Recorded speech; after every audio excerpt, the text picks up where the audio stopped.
Is that your way of saying you want a martini? Because I make a fantastic one that will go to your head. A groan seems to rumble up from his chest, and he murmurs his appreciation. And I am skating on thin ice right now. Must stop flirting. Sounds like my kind of martini. I return to his sport before talk of martinis goes to my head. Besides, hockey is an innocuous enough topic, since I know nothing about it. Speaking of sports with sticks, isn't the point of hockey just to get hit really hard all the time? The point is to hit the puck really hard. Hitting the players is just a bonus. And you find this sort of heavy contact exhilarating, do you? The guy grins, leaning closer. Oh, I find all sorts of heavy contact exhilarating. Given the right party, of course. We just jumped firmly over the dangerous line, and I need to reel this back in, whatever it takes. I'm not going home with the hottest man I've ever seen walk into my bar, no matter what superhuman feats of resistance are required. Why would I think you were doing that? Are you that strategic? Or are you simply that determined? I square my shoulders, taking the bait. I am determined. Make no bones about that. But I don't need to engineer anything. My guess is that my little sister is playing wingwoman. She was scanning the fare a few minutes ago, and I bet she knew you were going to be here. Ah, yes, of course. I did text your sister to give her a heads up where I'd be. Come on, man. Your bartender friend, remember? I bet they were behind this. My sister was talking to her last night, and Emma has a little matchmaker in her.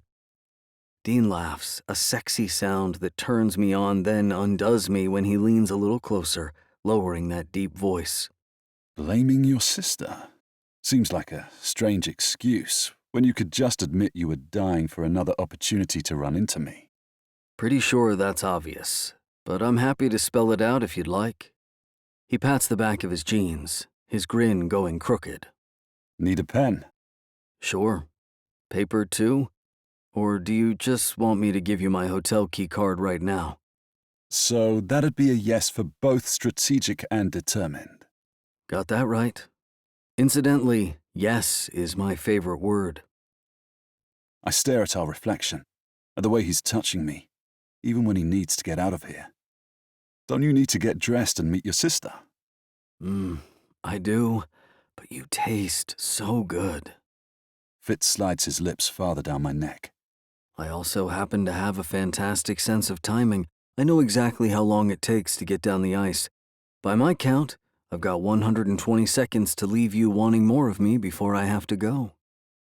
Groaning, I lean into my American lover, taking his kisses, savoring his attention. At this rate, though, I'm never going to leave his room. Straightening my spine, I slide another button through the corresponding hole. I suspect this time, however, that Maeve will read it on my face straight away. She's smart like that.